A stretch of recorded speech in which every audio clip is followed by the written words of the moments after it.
Bien, sean todos bienvenidos, bienvenidas a este nuevo ciclo en el marco de la Cátedra Internacional de Paz. El ciclo lo hemos denominado Dictaduras y Empresas. Tendremos 2 días, hoy lunes y el viernes 28 a las 6:30 hora Colombia, 18:30 Argentina-Brasil y 17 horas Chile. Espero no haberme equivocado. Bien, vamos a iniciar esta primera charla. Nuestro tema será la violenta reconfiguración del Estado, la cultura y la sociedad. En la década de los 60, los 70, vivimos en nuestra América dictaduras en donde se cometieron una serie de delitos de lesa humanidad, vulneración flagrante de los derechos humanos, pero en la reconstrucción de la verdad nos queda un tema pendiente. ¿Quiénes se beneficiaron? ¿Quiénes ganaron? ¿Quiénes estaban detrás en bambalinas ganando con esta reconfiguración violenta del Estado? Vamos a conversar un poco sobre este tema que nos compete a todos como latinoamericanos y poder comprender de esos insumos nuestra realidad hoy. Lo que hoy estamos viviendo está en conexión. Y para ello agradecemos que nos hayan aceptado la invitación a Silvia Nasif. Ella es docente investigadora del CONICET, Flaxo, de la UBA en Argentina, a Sebastián Neto, quien se integrará en algún momento del IIEP de Brasil, Robinson Silva, de la Universidad Austral de Chile, y Sabrina Álvarez, del Departamento de Historia Americana, UDELAR, Uruguay, un espectro bastante amplio de nuestra América. Y vale recordar que este espacio se hizo posible y se está transmitiendo por varios canales, por varios medios alternativos, contrahegemonía, tramas, periodismo en movimiento, herramienta de Argentina, desinformémonos de México, hora 25 de Chile, Cavilando y Redipaz de Colombia, resumen de Chile y también del IIEP de Brasil. Bien, vamos a iniciar con vamos a conversar sobre este tema, adentrarnos sobre el tema que nos convoca para el día de hoy en el marco de este ciclo. Vamos a iniciar con Silvia para hacerle una pregunta sobre de qué hablamos cuando hablamos de reconfiguración, eh, que obedeció esencialmente a un orden económico neoliberal. Se buscaba favorecer la apertura económica, los mercados globales. ¿Qué pasaba allí? ¿Qué sucedió con estas dictaduras y cuál sería la explicación detrás de ello según tu mirada? Bueno, Alfonso, muchísimas gracias por la invitación. Muy contenta de estar acá compartiendo con semejantes compañeros y compañeras. Y bueno, y a todos los que nos están escuchando de nuestra querida América. Eh, la verdad que la pregunta también es muy interesante. Para mí, bueno, yo soy historiadora, entonces por lo tanto me parecería importante como hacer una contextualización para que podamos entender un poco más profundamente de qué se trataron estas dictaduras. Pensar que veníamos de la década del 60, de lo que sería primero el contexto internacional, que es la Guerra Fría, y esa Guerra Fría que tuvo distintas etapas, ¿no? Entonces, la Guerra Fría entendida entre la disputa entre dos súper grandes potencias, entre lo que era el mundo conocido como occidental, liderado por los Estados Unidos, y el mundo de lo que serían los países socialistas, particularmente la Unión Soviética, y que esa Guerra Fría tuvo distintas etapas, y eso está muy fuertemente conectado con lo que pasó en América. En un primer momento, en la década del 60, a nivel global, a nivel del mundo, un auge de lucha de lo que implicaba el movimiento obrero, los estudiantes, los países que se estaban descolonizando, y para América Latina particularmente un mojón muy importante que fue la Revolución Cubana, que fue precisamente la primera revolución hablada al español, que se propuso, digamos, un cambio revolucionario, un cambio socialista. Y que eso también tuvo implicancias para toda América, no solamente porque mostraba un posible camino en América, sino también por la reacción de Estados Unidos con respecto a la doctrina de la seguridad nacional. Y esa doctrina de la seguridad nacional, justamente uno de los primeros países en donde se aplica es en Brasil, ¿no? Con la primera dictadura en el año 64. Y también en la Argentina, en particular, yo soy argentina, así que voy a hablar más de mi país, pero también con la revolución conocida, la dictadura, perdón, conocida, la Revolución Argentina. Pero al mismo tiempo, en la Argentina, por ejemplo, hubo un proceso también que iba en consonancia con esta lucha de este auge de luchas de distintas corrientes políticas, porque no podemos decir que todas proponían un cambio revolucionario, sino que detrás de un gran polo antidictatorial en la Argentina existían, recordemos que el partido mayoritario en ese momento estaba proscripto desde el año 55, en la Argentina el peronismo me estoy refiriendo particularmente, y había una situación de distintas corrientes políticas que se proponían un cambio, ya sea desde los partidos burgueses tradicionales que buscaban elecciones libres, hasta sectores que planteaban en un momento de, recordemos el Mayo francés, bueno, distintos movimientos, la Primavera de Praga, etcétera, que planteaban distintas salidas de un cambio más profundo. De ese proceso de la década del 60 vamos a la década del 70, en el que también hay un cambio en esta Guerra Fría y en esta disputa interimperialista, diríamos, en el que la Unión Soviética, bueno, va mostrando cada vez más que ya no tiene un proyecto socialista particularmente. Si uno piensa en lo que fue la invasión a Checoslovaquia en el año 68 particularmente, en el que utilizaba los mismos métodos que cualquier potencia de ocupación, ¿no?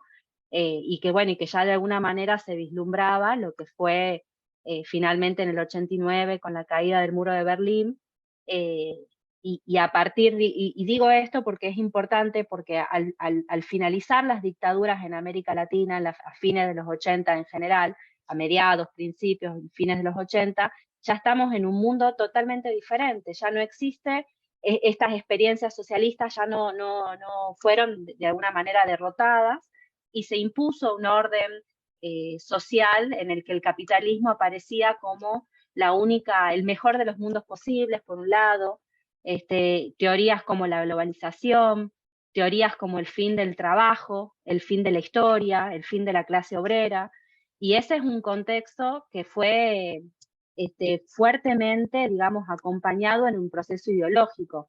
O sea, las dictaduras, y en particular, yo me refiero particularmente en la Argentina, no fue solamente en lo económico una desestructuración que pasamos del proceso de industrialización por sustitución de importaciones a un modo de acumulación que es la valorización financiera, con un proceso de desnacionalización de las industrias en un país dependiente como son nuestros países, ¿no? En particular en el que el capital extranjero tiene una fuerte incidencia en los comportamientos económicos, pero también políticos, sociales.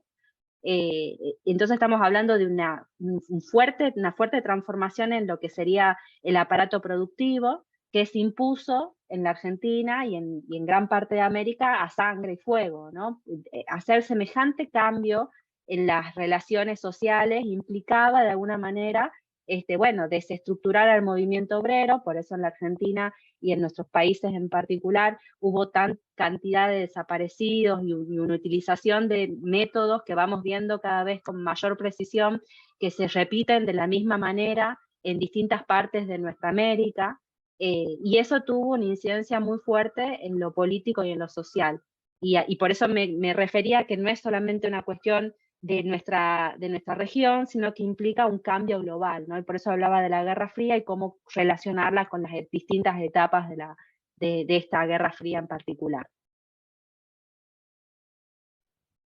Silvia, en la medida que te escucho, se me hace como si me estuvieras describiendo este momento, el momento multipolar, y entonces se me asemejan muchas cosas.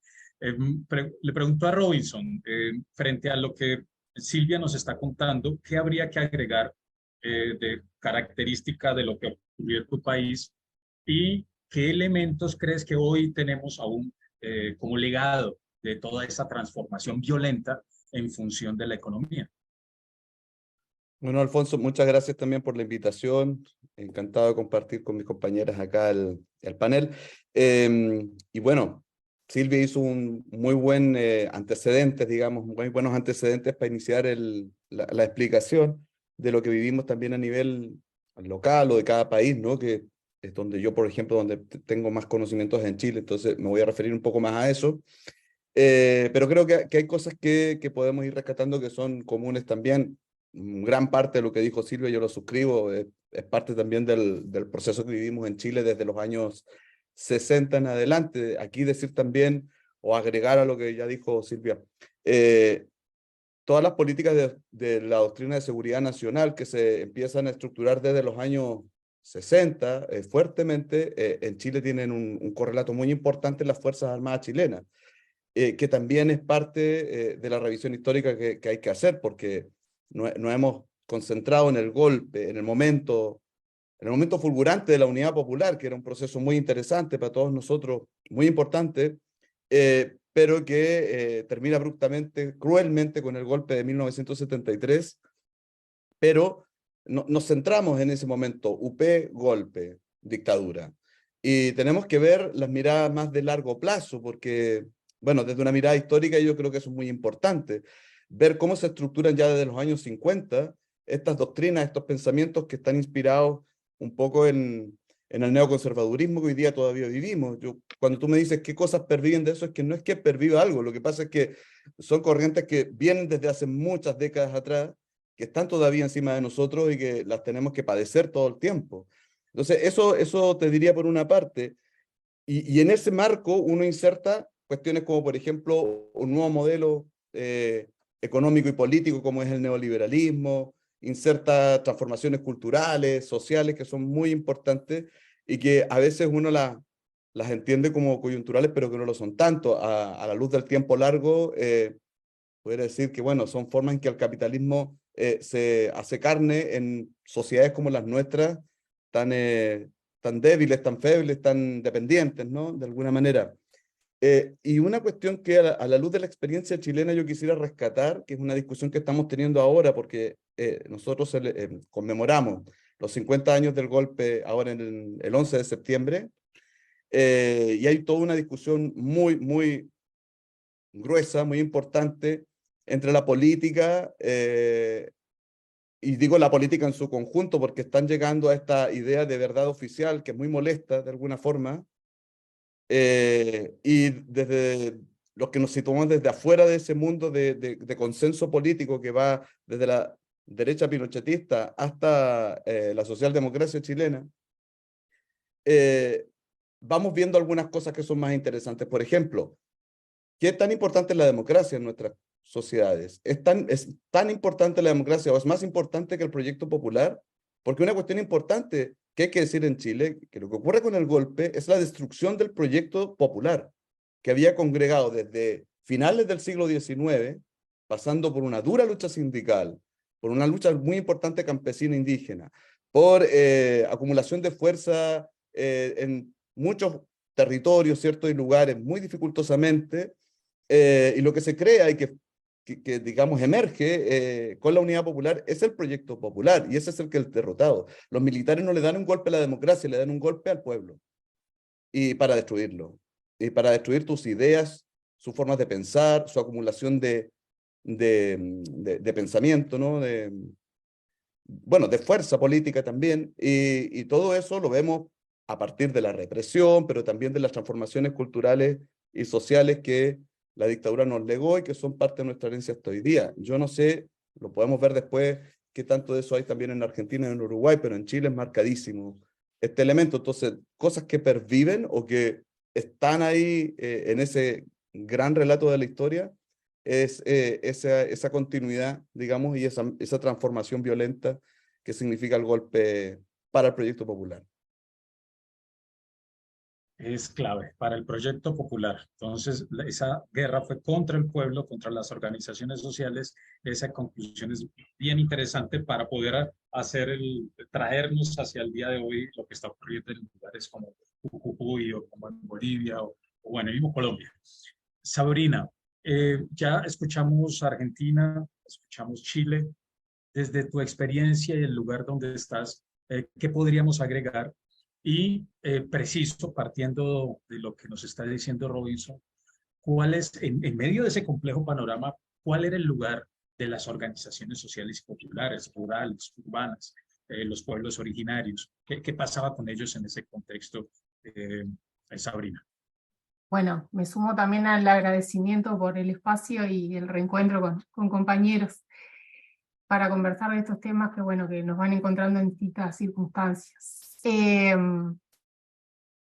La situación de Uruguay es muy asimilable a lo que se está procesando a nivel del resto del continente y a nivel mundial. O sea, la situación de Uruguay a nivel de enclave de dependencia tiene la característica de tener como una especie de doble dependencia. O sea, en primer lugar a nivel regional con Argentina y Brasil principalmente, y después obviamente que a nivel global, ¿no?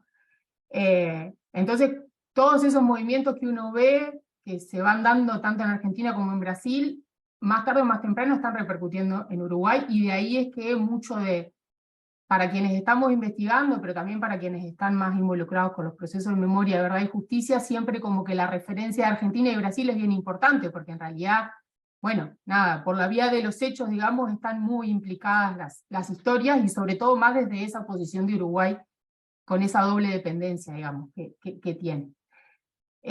Más allá después de todas sus propias, su historia particular, digamos, de vinculación más directa con los centros de poder, ¿no? Y esa posición un poco estratégica que ha tenido Uruguay también para contribuir en ese proceso de, si se quiere, de fragmentación o de desunión del potencial, digamos, de articulación de los pueblos de la región. Y en ese caso, en realidad, o sea, también en los 60 hay un movimiento sindical, un movimiento popular en Uruguay muy movilizado en términos de lo que es pueblos originarios. En realidad, la historia de Uruguay en eso es muy particular. Lamentablemente, en el siglo XIX se encargaron de exterminar prácticamente a lo que quedaba de pueblos originarios, y en realidad recién hacia los 80 o los 90, sobre todo empezaron a resurgir movimientos en tanto organizaciones. No es que haya desaparecido esa población, sino que el proceso de exterminio y de mestizaje, digamos, los dejó invisibilizados durante muchas décadas. Entonces en los 60 no los encontramos en realidad como colectivos, ¿no? Y recién empiezan a aparecer hacia los 80 o los 90 principalmente, y hacia los 2000.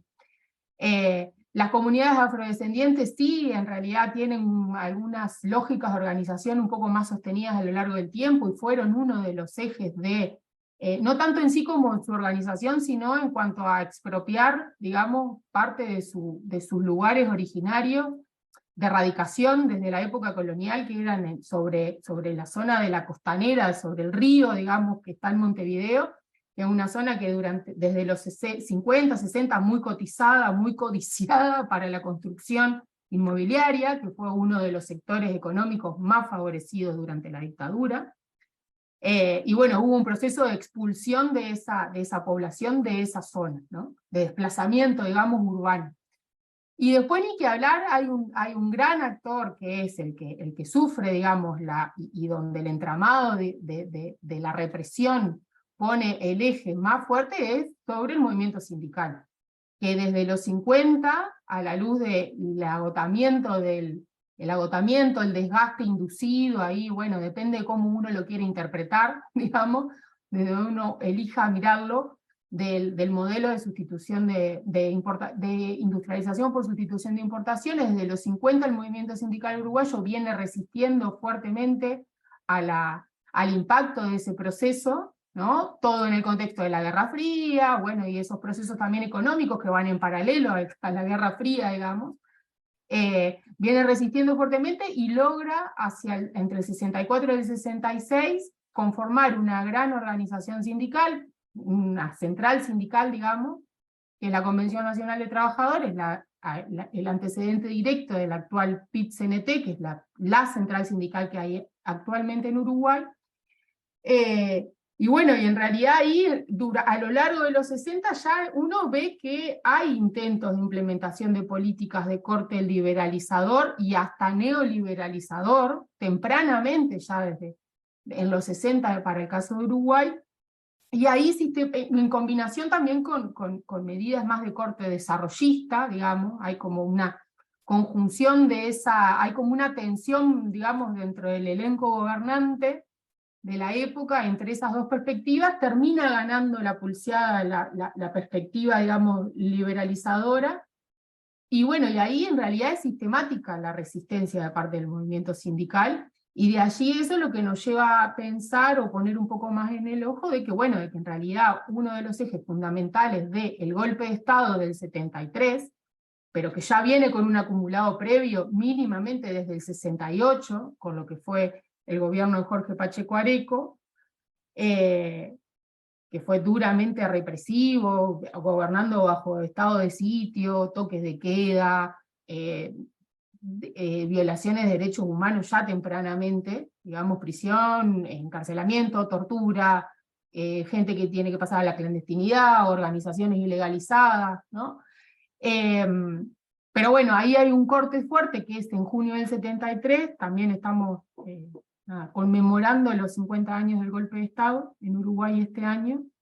Y bueno, y allí uno de los focos fuertes, digamos, es desorganizar, quitarle peso, digamos, a ese movimiento sindical que de alguna manera u otra lo está logrando resistir a ese avance ya liberalizador que uno puede identificar en los 60, ¿no? Ya con el movimiento sindical desorganizado, desmovilizado, debilitado, empezó durante la dictadura un proceso de intentar, digamos, generar una reconfiguración de las relaciones obrero-patronales mediante distintas medidas, digamos, políticas, ¿no? Entre ellos también generando mecanismos de la justicia del trabajo, digamos, con una tendencia a individualizar los mecanismos de negociación obrero-patronal, o sea, en lugar de que sea mediante los mecanismos tradicionales que se habían instalado desde el principio del siglo XX, pero sobre todo durante el proceso de industrialización por sustitución de importaciones, digamos, se habían instalado mecanismos de negociación colectiva, más de en la clave de estados de bienestar, entre comillas lo digo, porque cuestionable también el alcance de eso, pero bueno, hay un componente de ese tipo, y bueno, y la dictadura viene a desarmar eso, buscando eso, instalar una lógica de individualización de la negociación, de la negociación y de la mediación del conflicto capital-trabajo, o sea, asumen que eso existe, de alguna manera, por más que no lo dicen públicamente, pero entienden que la mejor manera es que sea patrón-trabajador individualmente, con alguna mínima mediación del Estado, ¿no? Entonces ahí las organizaciones sindicales y las organizaciones de cualquier tipo pierden absolutamente sentido de existir, salvo lo que sí también hicieron durante el periodo dictatorial, tratar de cooptar, digamos, a algunos agentes, sobre todo para tapar el ojo, digamos, como decimos acá, no sé si se entiende la expresión, pero digo, como para quedar bien ante los reclamos que empiezan a aparecer gracias a la constante denuncia de los exiliados uruguayos en distintas partes del mundo. Empiezan a llegar presiones de parte de la OIT, de la ONU, del propio gobierno de los Estados Unidos, respecto de la situación de violación de derechos humanos en general en Uruguay. Y uno de los cuestionamientos que llega de parte de la OIT es que no están dadas ningún tipo de garantías para la organización colectiva de los trabajadores, ¿no? Entonces, bueno, ahí como que uno encuentra como eso, por lo menos a grandes rasgos se podría ver como ese proceso, ¿no? De un primer momento de intentar desorganizar, sobre todo al movimiento sindical más asociado y vinculado con las izquierdas, que en Uruguay han tenido una tradición bastante sostenida en el tiempo, digamos, y que habían logrado, insisto, a pesar de las diferencias, las profundas diferencias ideológicas que tuvieron siempre las izquierdas de Uruguay y que las siguen teniendo hasta el día de hoy, a pesar de eso lograr mantenerse coordinando por lo menos en una organización como fue la CNT, y a eso se va directo la primera etapa de la represión, ¿no?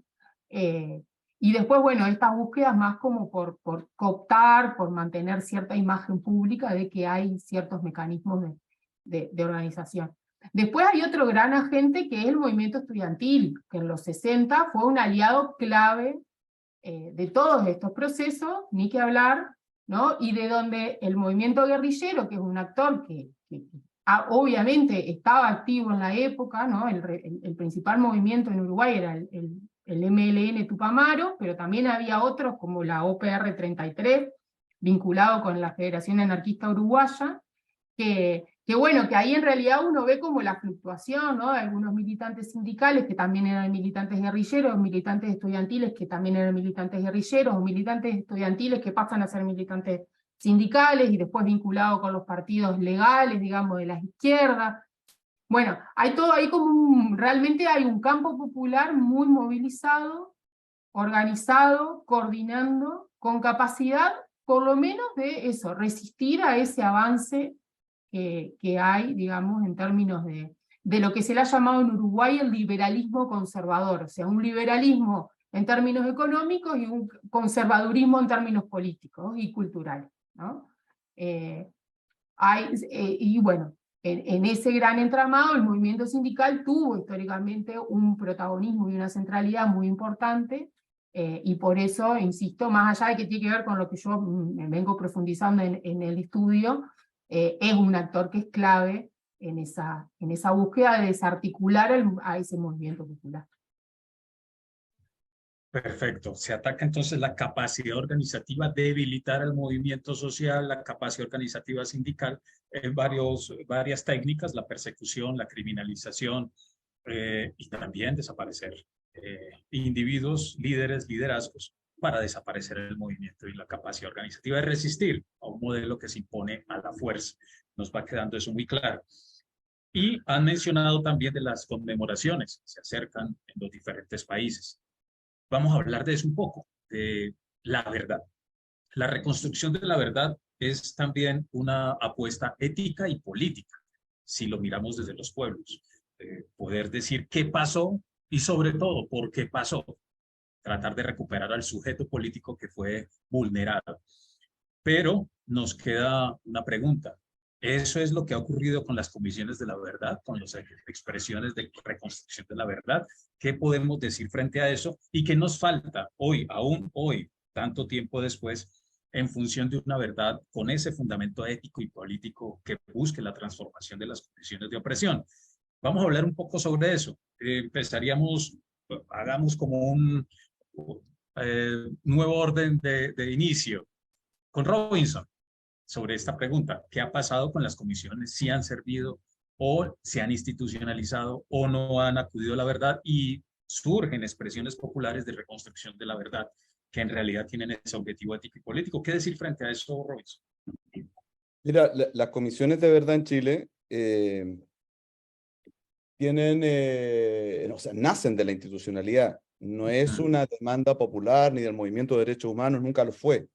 La verdad es que cuando se instala la primera, que es en 92, la comisión Retis, que buscaba verdad sobre detenciones forzadas, ¿cierto? Y desapariciones forzadas, perdón, y ejecución política, la llamada comisión Retis, se instala desde ese lugar, desde la institucionalidad, buscando esencialmente el cierre, ¿sí? El cierre de la demanda por verdad, justicia y castigo, que es lo que el movimiento de derechos humanos, el movimiento popular siempre pidió, exigió en la dictadura, durante la dictadura. Entonces los 90 abren este momento de justicia transicional, donde las comisiones de verdad lo que hacen es abrir la puerta para que el sistema judicial entregue verdad, como el mismo presidente Elwin en su momento lo dijo, en la medida de lo posible. ¿Qué posibilita? Justamente eso es el acuerdo político entre la derecha y la concertación, ¿verdad? El grupo de partidos de centro y centroizquierda que gobernaron Chile durante 20 años. Y hay ahí un acuerdo, un pacto que tiene a estas comisiones de verdad como un dispositivo político para entregar justicia en pequeñas dosis, podríamos decir. Hasta el día de hoy, nosotros tenemos una enorme cantidad de procesos abiertos en la justicia que no han llegado a nada. Tenemos en este gobierno, por ejemplo, el Plan Nacional de Búsqueda. Todavía buscamos desaparecidos. La inmensa mayoría de los desaparecidos no están. Con las ejecuciones políticas pasó que se abrieron procesos judiciales y ha pasado enorme cantidad de tiempo hasta castigar a algunos culpables, y además, en base a esos elementos de verdad, entre comillas, se les aplicó la media prescripción, es decir, un delito que debía ser por 20 años, se pagan 10. Entonces, hay muchos elementos de injusticia dentro de este proceso de justicia transicional, que es lo que es lo que tenemos en Chile como la única posibilidad de justicia. Entonces, ¿las comisiones de verdad han garantizado procesos de justicia debida? No, no lo han garantizado. Lo que sí han hecho es posibilitar el acuerdo político para entregar justicia simplemente para tener una pantalla, para tener una pátina de que algo se está haciendo, que algo se ha hecho, pero sin tener mayor efectividad. Entonces, luego de esa comisión de verdad que abre la puerta, hay una segunda comisión de verdad, que es la comisión Válech, que se encarga de la prisión política y la tortura. Y aquí viene otro elemento que también estaba presente en la primera y que tiene que ver con la reparación.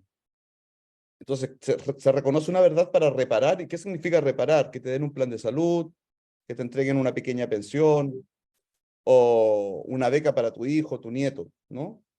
Ninguna de esas cuestiones ha significado en ningún caso el reposicionamiento social de las personas vulneradas. Hay gente que fue presa política, que fue torturada, que todavía no puede contar lo que le pasó, y porque sabe que la sociedad en su conjunto y el Estado en particular no ha hecho ningún ejercicio real por vindicar la memoria de esas personas, tampoco con los ejecutados ni los detenidos desaparecidos. Entonces, ¿qué pasa? Hay un movimiento de derechos humanos que, alicaído y todo, con muchas dificultades, ha tomado la batuta, ha tomado, digamos, la primera línea de llevar adelante estos procesos de memoria social tan importantes. ¿Quiénes han puesto a los nombres de los desaparecidos, de los ejecutados, ¿cierto?, en el espacio público? ¿Quiénes han recuperado los antiguos espacios de la policía política? ¿Quiénes han recuperado los espacios de los campos de concentración? Han sido los movimientos de derechos humanos. Y detrás viene el Estado a decir, ah, no, sí, lo reconozco, es verdad, aquí hubo 400 detenidos. Lo voy a declarar monumento histórico. Y después lo deja abandonado. Entonces, son los movimientos populares y los movimientos de derechos humanos los que ocupan y después han tenido que hacer el trabajo que debe hacer el Estado, que es recuperar, darle vida, constituir ahí centros culturales, centros educacionales o simplemente espacios de memoria, y que en Chile ya llevan una lista de por lo menos 2 docenas de espacios de este tipo. Pero nunca ha sido el Estado. El Estado lo único que hizo fue crear un museo de la memoria, que es espectacular, que es muy bonito, que está muy bien diseñado y es muy emocionante, para contar esa verdad oficial, que deja afuera la reivindicación de la memoria de estas personas que eran militantes, eran trabajadores, eran campesinos que estaban luchando por un país mejor. Eso no se dice en ninguna parte, no se dice en la escuela, no se dice en la televisión, tampoco el Estado lo dice en los espacios públicos, no se dice en ninguna parte. Y ha sido el movimiento de derechos humanos el que lo está diciendo hoy, porque el Estado se niega. El Boric hoy, por ejemplo, junto con toda la clase política, está buscando renovar esa verdad oficial, pero sin considerar ese pasado. De hecho, ha negado incluso hasta el legado del presidente Allende. Tal vez el más invisibilizado de todos, fíjate, porque todo el mundo habla de la Unidad Popular en virtud del desabastecimiento, de los problemas que hubo durante la Unidad Popular, pero nadie dice que fue por causa de la sedición, por la intromisión de Estados Unidos o por los gremios de ultraderecha que hicieron lo imposible por hacer caer al gobierno de Allende. Y un gobierno de izquierda ni siquiera es capaz de reivindicar eso. Entonces, lo digo así un poco molesto, Alfonso, porque la verdad es que estamos muy molestos en Chile por esta situación. El movimiento de derechos humanos está separándose en este minuto del gobierno de la celebración oficial. De hecho, hicieron que el encargado oficial para la conmemoración del 11 de septiembre renunciara por dichos relativizadores respecto al golpe de Estado, y hoy día están haciendo actividades paralelas por fuera del gobierno. Eso me parece importante señalarlo porque, entonces, vamos a tu pregunta. Disculpa que me haya extendido. Verdad, ¿cierto? Verdad que la verdad depende de quién la diga y con qué fines busca una verdad. ¿Qué quiere lograr con determinado discurso de verdad? O con ese régimen de verdad, para irnos en ese desarrollo, digamos. Sin duda hay una intención política en la búsqueda de la verdad y eso siempre lo tenemos que considerar. se nos ha intentado vender distintas posibilidades de entender el pasado reciente, pero ninguna de ellas cuenta con todos los sujetos hablando en ese relato. No están todos. Todavía siguen desaparecidos, incluso a día de hoy sus propias voces. Eso por ahora. Robinson, genial, genial, porque muy claro, estamos hablando de una verdad funcional que en el máximo de los casos se convierte en un museo para el turismo, pero no va más allá, no va a las causas, lo que hoy nos permite entender, incluso ver a las mismas empresas que ganaron hoy en los mismos lugares, la misma familia, los mismos empresarios. Sebastián, darte la bienvenida, agradecerte y en esta pregunta, ¿qué fuerza tiene la verdad y qué fuerza ha tenido la verdad? Si la ha tenido institucional en Brasil, ya Chile ya nos está contando Robinson, en Brasil, y cómo se ha recuperado esa verdad que reivindique las luchas, que reivindique a los sujetos políticos y que reivindique a los que detrás vulneran, no reivindique, sino que señale a los que detrás vulneraron derechos. ¿Qué tendríamos que decir frente a eso, Sebastián? Buenas. Bueno, es tan difícil porque, como hablamos otra lengua, casi siempre hay una dificultad de integración. Conocemos muy poco, en general, de toda América castellana, ¿no? Casi se sabe muy poco. Incluso los periódicos trazem muy pocas noticias. Si te vas a cualquier país vecino, es impresionante como un simples periódico de cualquier corte ideológico, político, tiene cosas que nunca se comentan en Brasil. Entonces, ese espacio es muy importante. Una pregunta, este primer tema que era de la reconfiguración del Estado, esto saltamos, vamos directo a que me ha dado un guión, vamos directo al sistema de la Comisión de Verdad, solo para comprender la dinámica. No, ya habíamos pasado la primera parte, pero no hay problema, Sebastián. Puedes hablar de esa pregunta que habíamos definido. No sé el tiempo, por eso pregunto. Sí, no, puedes aprovechar este espacio para juntar las dos respuestas si quieres. Bom, vamos a intentar algo, porque me había preparado primero por este tema Dale, como te sientas más tranquilo. No, yo estoy tranquilo, só quero saber lo que puedo contribuir mejor, no hay problema. Podemos saltar el tema porque Brasil, como decía Bolívar, ¿no? Hacer la patria grande de México a Patagônia, mas sin Brasil, ¿no? O sea, Brasil es muy grande, muy largo, ¿no? Por sí, por su extensión, por recursos naturales, es un país que es muy importante para el capitalismo central. O sea, y creo que fue Silvia que ha dicho, ¿no? La primera dictadura, creo que no por acaso fue en Brasil. O sea, fue un modelo muy experimentado, né? Muy para después fue útil. Y Brasil ha asesorado los militares brasileños, que eran muy bien formados por los franceses, por los americanos, primero por los franceses, fueron instructores de tortura en otros países, etc. Bueno, mas yo creo que era importante de Brasil decir que Brasil es un país em traços muito rápidos, sem nenhuma tradição democrática. Nenhuma. Ou seja, tuvimos a colônia hasta el fines del siglo XIX. Brasil tem um traço diferente por la esclavitud.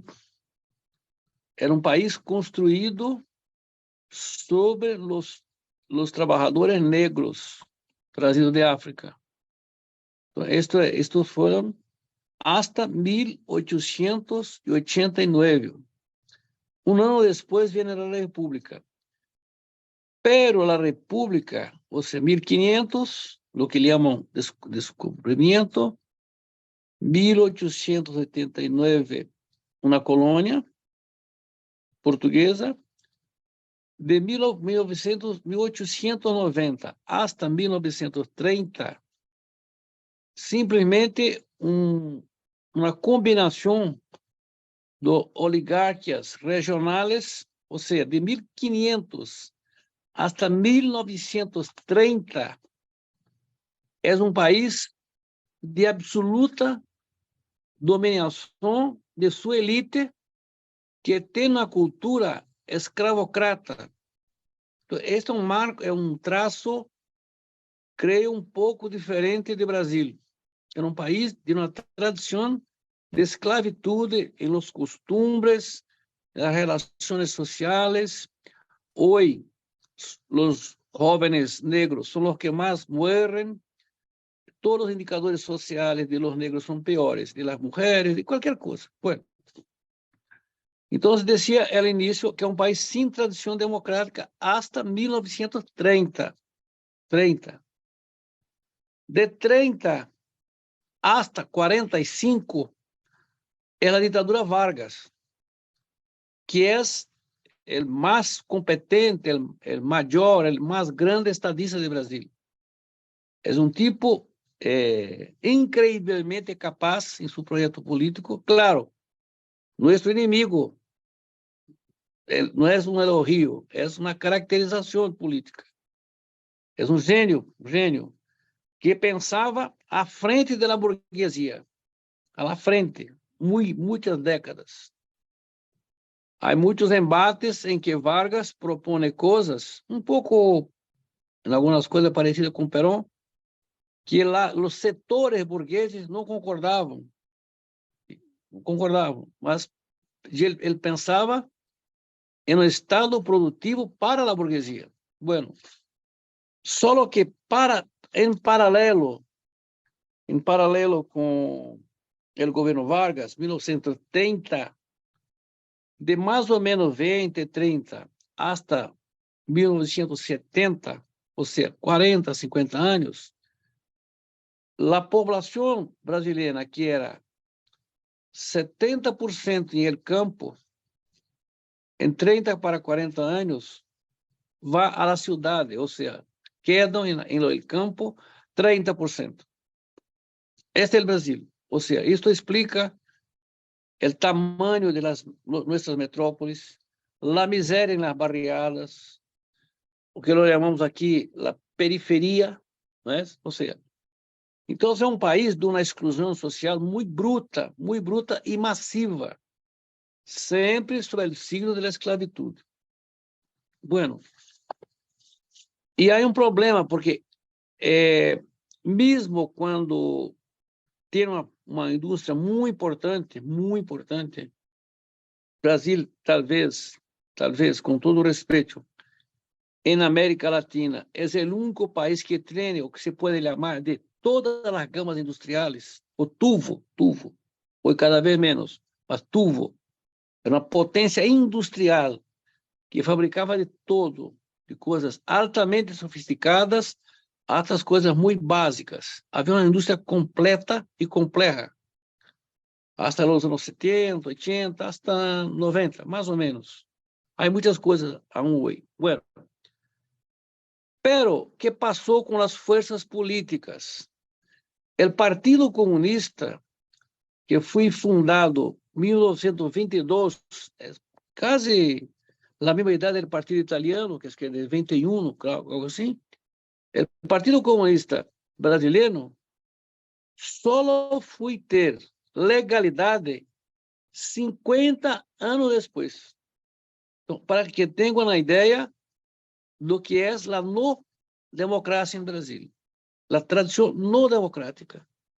Tuve um pequeno ano, logo após logo al final da Segunda Guerra, como estavam todos aliados, uma corta legalidade que se terminou com pouco mais de um ano. Então, só em 1982, vocês que são de Uruguai, de Chile, de Argentina, Colômbia conosco pouco, mas percebam, em Brasil han demorado 452 anos para ter liberdade de organização partidária. Nunca tuvo, nunca tuvo. Então, são características do Brasil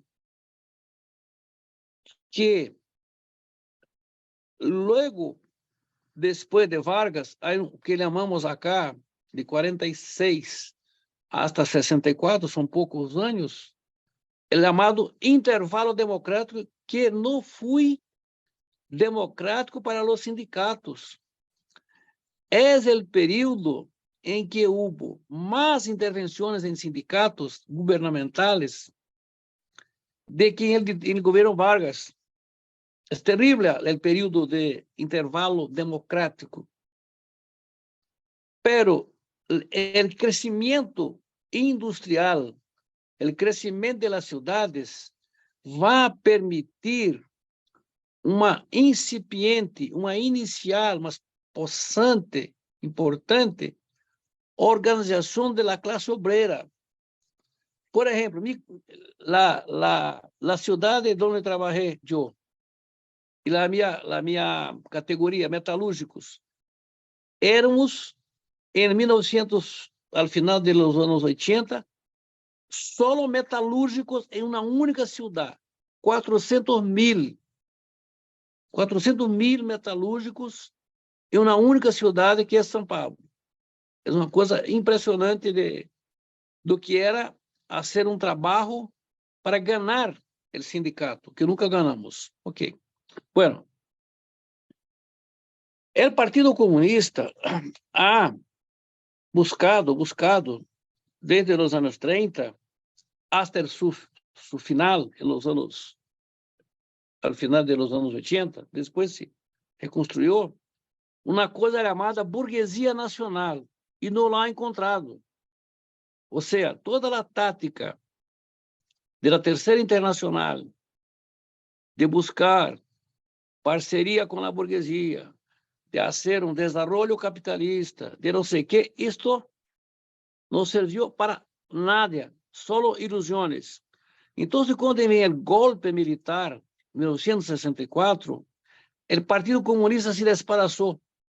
Ou seja, incluso os principais organizações guerrilheiras salieron de membros do Partido Comunista que estavam decepcionados com a etapa anterior.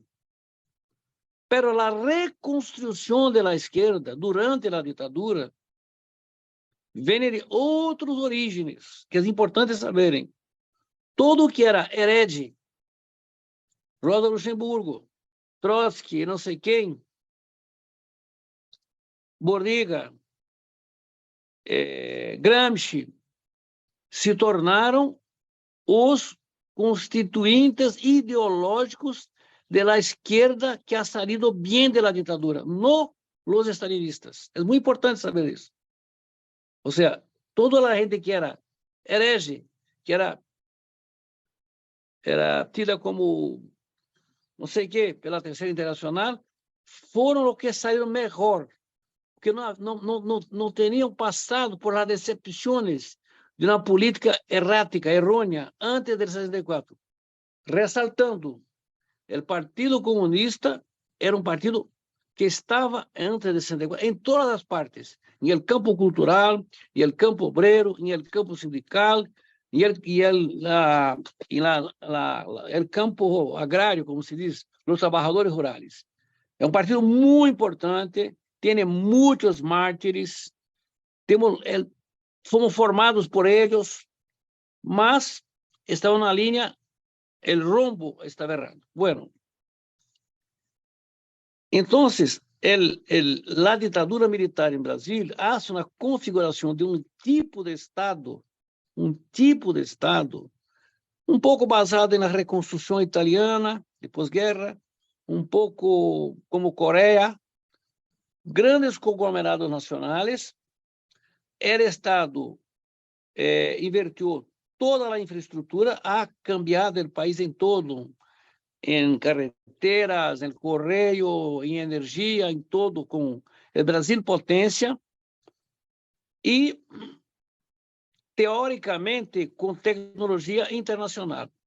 Bom, entonces es el país que ha salido al final de los años 80, cuando la constituinte, que formalmente encierra la dictadura, que para nosotros la dictadura va de 64 hasta la Constitución nueva, 88.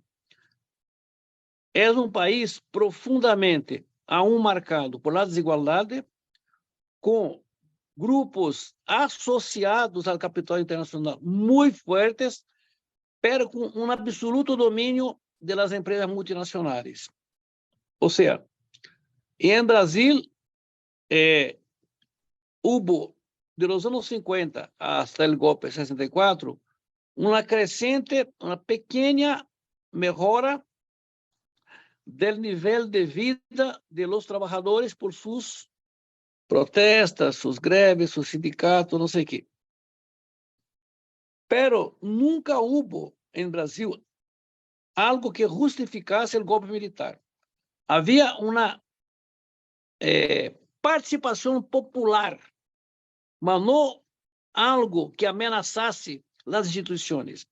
El golpe es un golpe preventivo para cortar la posibilidad de ascensión de las clases populares y de los obreros, particularmente en sus grandes centros industriales.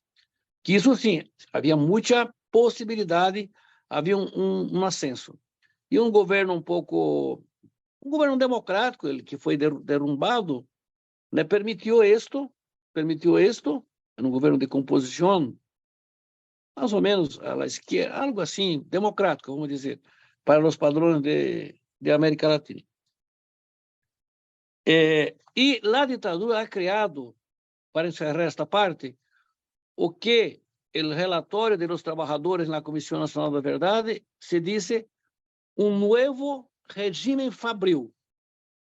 Ou seja, Brasil ha corrido de la experiência internacional de Singapura, de Coreia, de Japão, de Alemanha nazista, do pior do capitalismo, suas características. É um país que foi todo colocado a ser um campo de trabalho.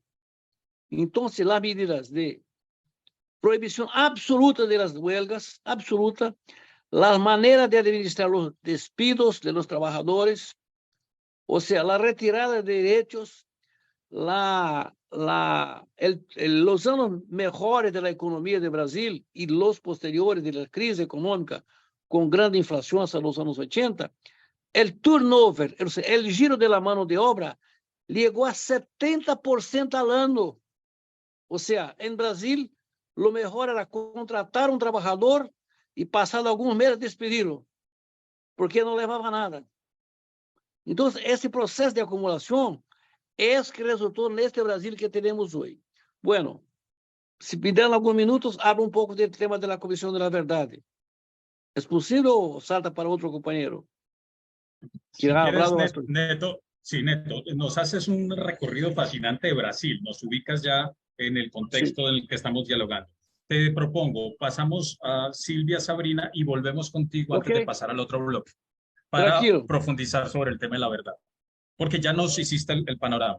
Un país sin una tradición democrática es clave lo que nos está diciendo Neto, y también esa oligarquía o esa clase oligarca esclavista que se combina con toda esta necesidad de conectar a Brasil con el empresariado internacional o con las necesidades globales, y ahí nos va dando este resultado.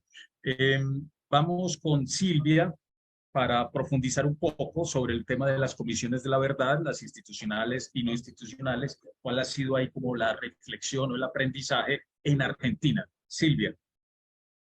Bueno, primero, gracias Neto por el esfuerzo de hablar español, porque bueno, es un tema Silvia, Sí, no nos haga perder las esperanzas, ¿eh?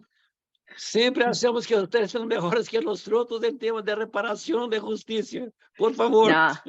no voy a hacer perder las esperanzas. Bueno, no sé. Lo que sí, bueno, no, agradecerte de verdad, porque es un tema para nosotros el no por ahí, en mi caso en particular, no entender bien rápido el portugués y entonces poder hablar, que sé que es un esfuerzo español, te agradezco mucho. Ha sido muy interesante escucharte en tan poco tiempo poder conocer un poco más del proceso de Brasil, ¿no? Que como vos decís, por ahí hay... no, yo pienso mucho en cómo nos enseñan historia en la facultad y Brasil realmente no tiene la magnitud en la carrera que tendría que tener, dado la importancia que tiene en la región, ¿no? Y bueno, justamente tiene que ver con que muchas veces los planes de estudio no se hacen en nuestros propios territorios, sino que aprendemos más de los de afuera que de los de adentro. Entonces es muy interesante y agradecerte eso.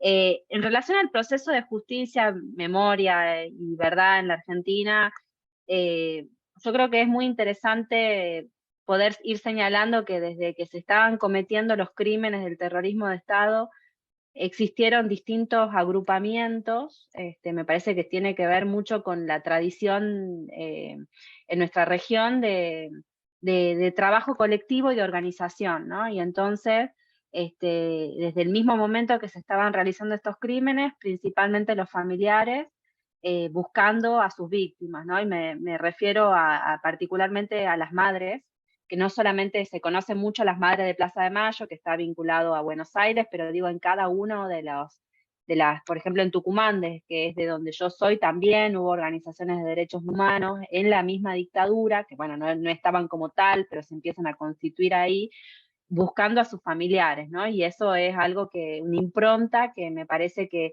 inclusive marcó al primer gobierno democrático. Nosotros estamos ahora conmemorando los 40 años de democracia, eh, que bueno, que es un montón y que la verdad que es muy, muy importante. Sobre todo vos, creo que Alfonso, vos mencionaste la situación en Jujuy, ¿no? En particular en mi país ahora, para la audiencia. En Jujuy sigue ocurriendo hechos de violencia muy fuerte, de violación a los derechos humanos en la actualidad. No estamos hablando de 50 años, sino que estamos hablando en la actualidad, en la que, bueno, se están violando varios derechos constitucionales bueno, y utilizando métodos represivos que realmente son muy alarmantes, ¿no? Sobre todo en cara a las elecciones que están siendo en este momento en mi país, que bueno, que tendrían que llamarnos la atención, ¿no? De cómo está, ya la derecha ya no está utilizando los métodos democráticos, entre comillas, sino que ya está abiertamente utilizando procesos represivos muy fuertes. Pero al mismo tiempo también la organización, ¿no? Y cómo en distintas partes del país también se están tratando de visibilizar y denunciar lo que están haciendo en Jujuy, cuando justamente el gobernador de esa provincia es uno de los candidatos a vicepresidente de la Argentina. O sea que no estamos hablando de una situación, estamos hablando de una situación a nivel nacional y creo que se replica también en nuestra región en distintos niveles. Pero bueno, volviendo a la Argentina, me parecía importante mencionar esto, ¿no? Que desde el primer momento hay procesos de lucha desde abajo, intentando buscar a los familiares, y eso es una impronta que marca a la Argentina. Cuando comienza el gobierno democrático de Alfonsín, bueno, presionado, digamos, por estos necesidad de saber dónde estaban los desaparecidos y que se juzguen a los criminales, digamos, a quienes habían realizado estos métodos, se hacen procesos muy importantes como la Comisión Nacional de Desaparecidos, la CONADEP, también el juicio a las juntas militares, que también ha sido muy importante. Al mismo tiempo me parecía importante mostrar justamente la atención, ¿no? Porque junto con la CONADEP, que es un informe impresionante que se recaudó por distintas partes de la Argentina, información respecto a la violación a los derechos humanos, también ahí mismo se se pone en el prólogo del Nunca Más justamente algo que va a ser muy fuerte para la Argentina, que es la teoría de los dos demonios, ¿no? La idea de decir de alguna manera que lo que había pasado era justamente porque ante el demonio, digamos, de lo que había sido la guerrilla, que también para la Argentina había sido importante, el Estado, las fuerzas militares tuvieron que obrar de otra manera. Entonces se equiparaba el proceso represivo ejercido por el Estado con lo que había sucedido previamente con organizaciones guerrilleras que se las equiparaba al mismo nivel. Cuando justamente Tucumán, que es la región de donde yo vengo, había existido un núcleo guerrillero en el año 74, pero ya hacia el año 76, cuando es la dictadura, ese núcleo ya había estado disuelto, no era un problema particular. Entonces, pero digo esto porque es muy importante en el sentido de que justamente con la vuelta de la democracia, se trata de justificar de alguna manera qué era lo que había sucedido durante el terrorismo de Estado. Y eso también marca a lo que vos planteabas de la identidad de quiénes son los desaparecidos. Porque durante todos los 80 y durante todos los 90 se le quitó precisamente el componente político a los desaparecidos. Porque lo que uno intentaba mostrar principalmente era que eran personas que, bueno, que quizás se le quitaba la parte del componente de la identidad política, precisamente para mostrar que no había sido una guerra. Eso, bueno, en el 80 muy importante, y después, bueno, están con Alfonsín también las leyes de la impunidad, las leyes de obediencia debida y punto final, que pusieron por un momento en stand-by de alguna manera los juicios, y después con el menemismo, en la década del 90, cuando comienzan todas las privatizaciones, toda una situación para la Argentina de desocupación, que bueno, que es para toda la región, pero en la Argentina en particular muy fuerte con el menemismo, las leyes, digamos, del indulto que plantea el Menem, que es lo que se había juzgado con Alfonsín, se los indulta. Y al mismo tiempo se indulta a las cúpulas guerrilleras y también a lo que habían sido las juntas militares. Entonces, de vuelta, querer equiparar como dos fuerzas iguales cuando eran totalmente diferentes, no eran equiparables. Y después, en el 2003, después me parecía también importante, también señalando esto que había mostrado Sabrina, de los distintos movimientos, como también en la década del 90, que cuando se cumplen precisamente 20 años de la democracia, existe un movimiento estudiantil, un movimiento obrero de desocupados que también retroalimentan las luchas de los movimientos de derechos humanos, o sea que van retroalimentándose, y también ahí aparecen con fuerza los hijos e hijas de los desaparecidos, que también empiezan a plantear que sus padres habían tenido una identidad política y que era necesario para ellos recuperarla. Yo soy hija de la democracia, o sea, yo he nacido en el 83, y yo me acuerdo particularmente que en el movimiento estudiantil uno decía que era apolítico, por ejemplo, ¿no? Confundiendo apolítico con apartidario, como diciendo yo hago política en el centro de estudiantes, pero no pertenezco a ningún partido, pero no, y entonces creo que eso también se traslució a la sociedad.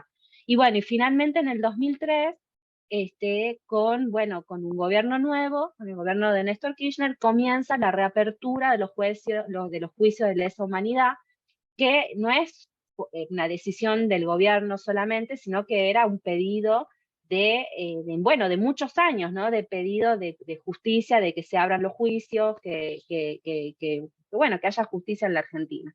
Y a partir de ahí, bueno, iniciaron un montón de juicios, muchísimos juicios, pero bueno, no es suficiente, ¿no? Y además nosotros vamos viendo precisamente, que es el tema que vamos a hablar la reunión que viene, pero que me parece importante plantear, lo que tiene que ver con Jujuy también, que es justamente empezar a ver que no es solamente fue la pata militar, sino también la parte civil, y en ese sentido dueños de empresas como el Ingenio Ledesma, en Jujuy, que uno de los imputados, Blaquier, se murió y no fue juzgado. Entonces también están haciendo distintas maniobras, como por ejemplo la impunidad biológica, que implica que se mueran las personas que necesitan ser juzgadas, porque nosotros sí queremos que sean juzgados, no utilizamos los métodos que utilizaron ellos de terrorismo de Estado para quitarle la posibilidad de que uno se defienda, ¿no? Entonces, bueno, me parecía eso, y al mismo tiempo, ya como para cerrar y darle la palabra a mis compañeros, bueno, que es una fuerte puja la que estamos viviendo en la actualidad, ¿no? Con una corriente de la derecha que lamentablemente de algunas maneras, bueno, que tiene que ver con el monopolio de los medios de comunicación, y por eso agradecer a los medios de comunicación alternativa que están transmitiendo esta charla, que bueno, que tiene que ver con posturas negacionistas que siguen hoy insistiendo. Bueno, en la Argentina se está viendo en algunos candidatos que plantean particularmente que hay que relativizar los crímenes, que no fue tan así, o sea, vuelve la teoría de los dos demonios disfrazada desde otro lugar, aminorando lo que sucedió, y que bueno, que de alguna manera todos somos responsables, ¿no? Y quitando las culpas en donde realmente tenemos que poner el acento. Así que, bueno, eso. Silvia nos hace, escuchándote, siempre retraigo en esta conversa cosas. Es clave hoy, por ejemplo, con lo que estás diciendo, mirar el tema de la guerra semiótica, ¿cierto? La guerra comunicativa, la guerra del sentido. ¿Quién dice qué fue lo que pasó y cómo pasó para poder sostener una ruta o un ideario político hoy, ¿cierto? Lo que tú estás diciendo. No soy ni derecha ni izquierda, pero entonces, claro, pero es un relato impuesto. Ahí yo creo que es otro elemento más que nos deja como legado la dictadura, el manejo de los medios, el manejo del relato y también lo que se transmite a través de los sistemas educativos, que ahora nos lo decía Robinson. Bien, Sabrina, en Uruguay, ¿qué tendríamos que decir frente a este tema de la memoria institucional y la memoria desde abajo? Voy a ser súper sintética porque estamos ya re justos de tiempo, y porque en realidad mucho de lo que, dijeron sobre Brasil, Argentina, Chile es similar, con otras temporalidades, pero el proceso es muy similar, y incluso en términos de la periodización, digamos, que se puede hacer. Uruguay tiene un problema de origen en relación con la temática de la verdad y la justicia, que es la ley de caducidad, de la pretensión punitiva del Estado, que significa la imposibilidad de juzgar a los perpetradores de los crímenes y las violaciones de derechos humanos. Esa ley se intentó en 1989 revocar a través de un plebiscito. La mayoría de la población uruguaya votó en contra de la revocación de esa ley, y en 2009 volvió a pasar lo mismo. Entonces, realmente, por lo general, yo esto como que lo veo mucho a veces hablando con gente de otros países, a veces hay como una mirada un poco idealizada y edulcorada de Uruguay respecto de su vocación democrática, su institucionalidad, la Suiza de América y no sé cuánto, pero hay una base social, histórica, relativamente grande, y que en algunos momentos específicos y coyunturas importantes como las dos que mencioné, se logró echar mano a eso, digamos, de parte de quienes les interesaba fundamentalmente que no se revisara y no se juzgara a los violadores de los derechos humanos y todos los cómplices civiles de ese proceso. Hay una base social que 2 veces dijo, no, demos vuelta a la página. Y ahí, en realidad, muy parecido a lo que decía Silvia, la teoría de los dos demonios fue clave, y todavía sigue teniendo un peso importante en la disputa respecto de, bueno, la memoria histórica de ese proceso, y sobre todo en esto, en la posibilidad de generar procesos sociales que obliguen al Estado uruguayo a tomar posturas más fuertes, exigiendo a las Fuerzas Armadas que liberen los archivos que sabemos que tienen, que cada tanto aparecen, que den la información que sabemos que tienen, porque aparecen cada tanto algún que otro cuerpo, en batallones, ¿no? Y bueno, y ni que hablar, un tema, y con esto voy cerrando porque, nada, no quiero abundar en detalles que seguramente incluso haya gente que pueda informar mucho mejor que yo sobre esto, que ha acompañado más la lucha de las organizaciones de derechos humanos, digamos. Pero sí, a mí me parece que en Uruguay hay un tema y me llama bastante la atención, y es que La izquierda uruguaya tiene un peso importante, gobernó por 15 años, una coalición de centro-izquierda, ¿no? Que hoy en día es la principal oposición y potencialmente puede llegar a ganar las elecciones el año que viene. El PIT-CNT, aliado histórico, si bien hay sectores que no son del Frente Amplio, hay un maridaje bastante claro e importante allí. Sin embargo, hay un relato de alguna manera que yo no tengo claro si tiene que ver con esta derrota de eliminar, digamos, o poder contrarrestar la teoría de los dos demonios y poder eliminar esta ley, digamos, de caducidad de la pretensión punitiva del Estado, que esos propios actores, como que la variable más, o sea, como que lo que tiene que ver la construcción de los procesos de memoria, verdad y justicia han estado fundamentalmente atados a prestar atención, digamos, a los delitos de lesa humanidad, a las violaciones de derechos humanos políticos, fundamentalmente, ¿no? Haciendo foco en lo más inmediato, que me parece que es fundamental, porque es lo que, bueno, lo que por alguna manera u otra, a través de la Corte Interamericana de Derechos Humanos, distintos procesos, digamos, a nivel regional, digamos, e internacional, se ha podido jugar y hacer algunos procesos de judicialización, pero sin embargo hay toda una dimensión que tiene que ver justamente con pensar a los actores económicos vinculados y favorecidos por esto, que no aparece como eje, digamos, ¿no?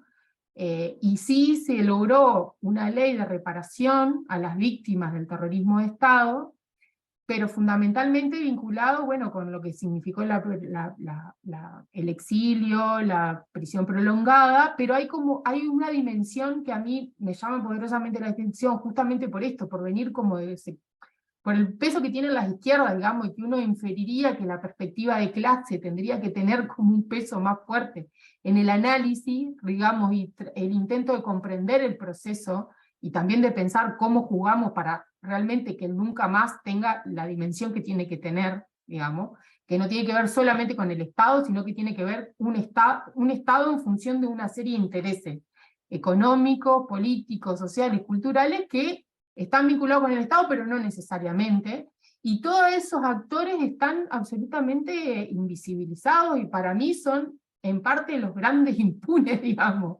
en el fondo, porque si bien no son los que perpetraron directamente los delitos, pero son los que de alguna manera y otra se beneficiaron sin ensuciarse las manos, ¿no?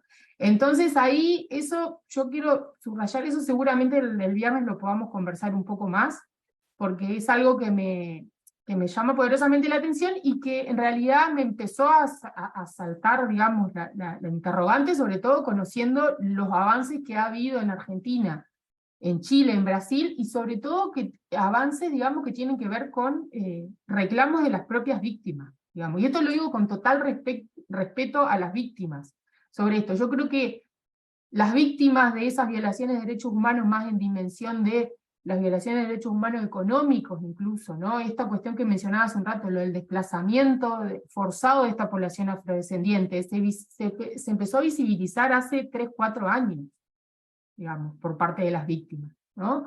Es realmente tardío, lo que tiene que ver con la cantidad de accidentes laborales que hubo en el periodo dictatorial, que no está ni siquiera cuantificado, no está dimensionado, pero que hay algunas pistas que dicen que fue importante. Las propias víctimas, digamos, o sea, las propias personas, algunos de ellos los entrevisté en algunos trabajos de investigación y de extensión universitaria, contaban con relativa naturalidad lo que significaba que se muriera un compañero de trabajo y tuvieran que seguir trabajando, porque había que seguir trabajando. Algo de eso decía hace un rato Neto, ¿no? O sea, me dejó pensando con esa caracterización que dicen, bueno, de un régimen de trabajo, digamos, y que los cuerpos de las personas dispuestas absolutamente para eso. Y si no te sirve, te vas, viene otro. Eso yo creo que es uno de los grandes legados que tenemos de la dictadura, y que me parece que esto, los procesos de verdad, memoria, justicia, a mí por lo menos, como hija de trabajadores, de familia de trabajadores, que no les pasó nada absolutamente en términos de la violación de derechos humanos políticos, digamos, y sociales, pero que sí son parte de una generación que se crió y comenzó su vida, digamos, como adolescentes y como adultos. En ese contexto realmente hay una manera de vincularse y de construir una forma de vida que para mí tiene que ver mucho con lo que significó esa violencia en sus múltiples dimensiones, ¿no? Creo que me enredé un poco, creo que ya es la hora del cansancio, pero quería como subrayar esa cuestión de esa otra parte de la verdad que en Uruguay está faltando y que creo que es necesario empezar a abordar. Perfecto, Sabrina. Sabrina nos advierte algo clave y es, la verdad debe servir para la no repetición, pero parece ser que los actores siguen vivos hoy, siguen vivos en lugares de poder y nadie los ha señalado ni les ha reclamado justicia. Y esa es clave porque nos abre la puerta para el siguiente, dentro de del viernes 28, que estaremos a esta misma hora conversando sobre estas investigaciones, que se hacen también desde la voluntad misma de las redes y las organizaciones sociales. Nos queda un solo espacio. Terminamos este bloque con Neto, tema de la verdad institucional, para entrar a nuestro último bloque y cerrar. Y agradecerles porque por el cambio horario ya están ustedes a punto de quedarse dormidos y dormidas. Y agradecerles de verdad. Neto, cerremos entonces este bloque, por favor. Creo que ustedes todos estuvieron muy contentos con la elección de Lula. Nosotros también, pero ganhamos com menos de 2% de ventaja, 1,8%. É quase nada, quase nada. E Lula, ayer, que estuve em sindicato de metalúrgicos, seu sindicato de origem, ha dicho, derrotamos a Bolsonaro, pero aún no derrotamos los bolsonaristas. Não sei se a questão é compreendida por vocês. Ou seja, a sociedade está uma sociedade muito dividida, muito dividida. Claro, incluso hoje hice um pequeno texto na madrugada com as eleições na Espanha. Se acá tuviéramos um sistema parlamentarista, Lula não estaria governando. É possível governar porque é presidencialista, ganhou as eleições. Se for parlamentarista, não conseguiria ter um governo. Só para ter ideia da dificuldade. Bueno, o que passou? El Brasil, a Comissão Nacional da Verdade, foi uma imposição da Corte Interamericana de Justiça. Não foi uma decisão política interna de Brasil. O grande mérito em Brasil é das madres, das hermanas, particularmente das mulheres, mas das famílias, de los presos e desaparecidos políticos e assassinados. Esta gente merece todos elogios, todos. São pessoas fantásticas. Passaram 20, 30 anos com a mesma coisa. Bueno, então, quando se instala a Comissão Nacional da Verdade, foi porque houve uma guerrilha ao norte, chamada guerrilha de Araguaia, do Partido Comunista do Brasil, dos partidos, o Partido Comunista chino, albanês, algo assim, o Partido Comunista do Brasil, e tiveram como 47 corpos oficialmente desaparecidos. Então, como o Estado brasileiro nunca explicou isto, a Corte Interamericana exigiu do Estado brasileiro algo e resultou na Comissão Nacional da Verdade. Pero, quando houve a Comissão Nacional da Verdade, que era o governo do Partido de Trabalhadores, foi na comissão mezzo mussarela, mezzo calabresa, ou seja, medio carne, medio pescado, ou seja, eram os tucanos, o governo de los, não sei como se chama, de antigo Fernando Henrique Cardoso, outro presidente, e metade de los petistas, más o menos petistas, pero con la tutela militar, con una injerencia militar muy dura. O sea, nada en Brasil, nada pasa sin que opinen los militares. Nada. El Estado militar de la dictadura está intacto, completamente. En la vigilancia, en todo. El Estado no es una iniciativa de las Fuerzas Armadas, es del Estado brasileño. Incluso legalmente, jurídicamente, pueden todo. Y hubo un error enorme cuando se buscó acá la Copa de fútbol masculino y la Olimpíada, que fue una imposición externa que se aproveitaron los militares, que se llama, el término en portugués es garantía de ley y orden. Esto permite en 2 minutos, 1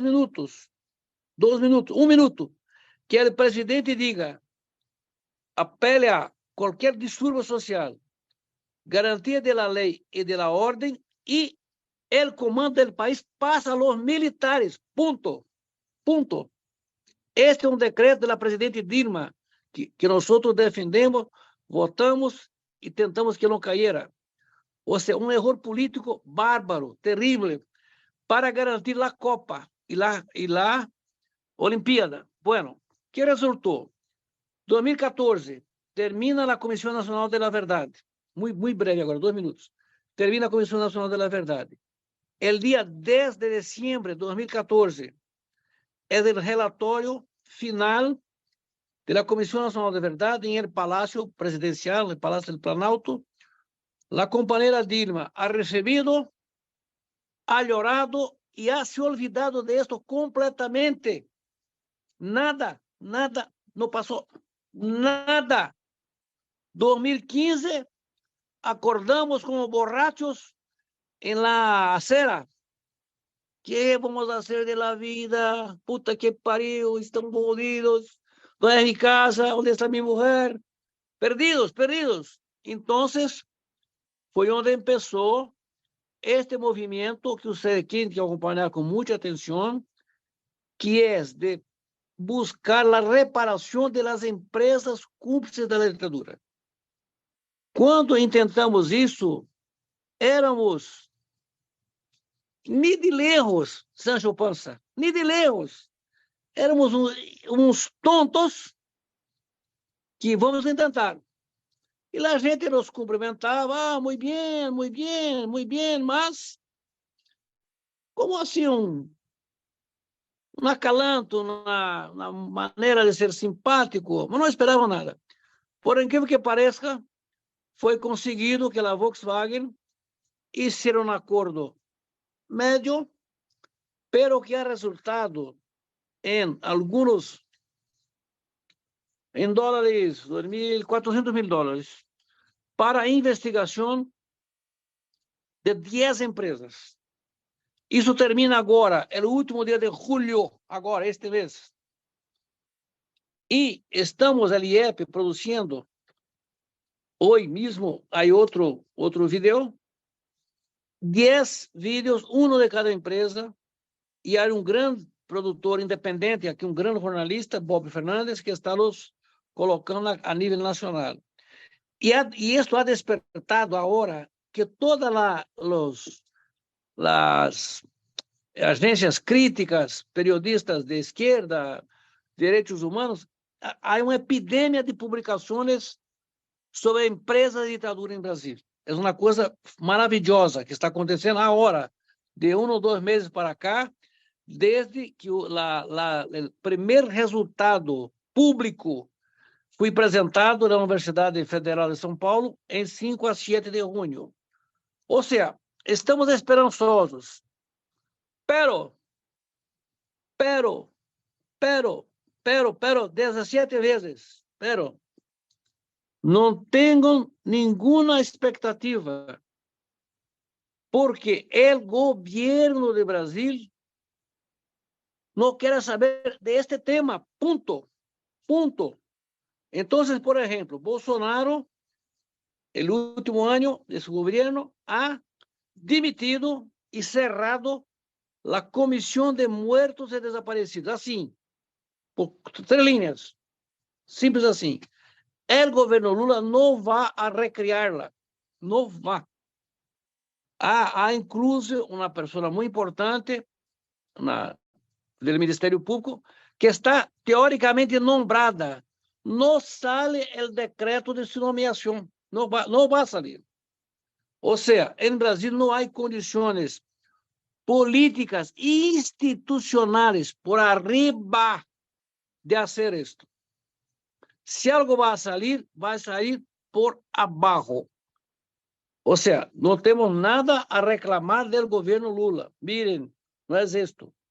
Mas não há condições políticas, porque, embora seja um sistema presidencialista, os arreglos, o el cambalache, como se diz nos argentinos, passa por el Congresso, que é completamente corrupto, completamente venal e majoritário com 370 por 110, quase 400 por pouco mais que 100 que tem o governo. O governo tem 110, 115 diputados. Os outros têm 370. Então, cada medida é negociada, e há neste momento em Brasil uma negociação para mais ministérios para a direita. Ou seja, vamos atender outro governo de coalição, outro governo de coligação. Então, é uma situação muito complexa, muito difícil. Quando votamos em Lula, sabíamos que ia ser assim, então não é um problema de criticar a Lula, não é isto, é as condições que temos.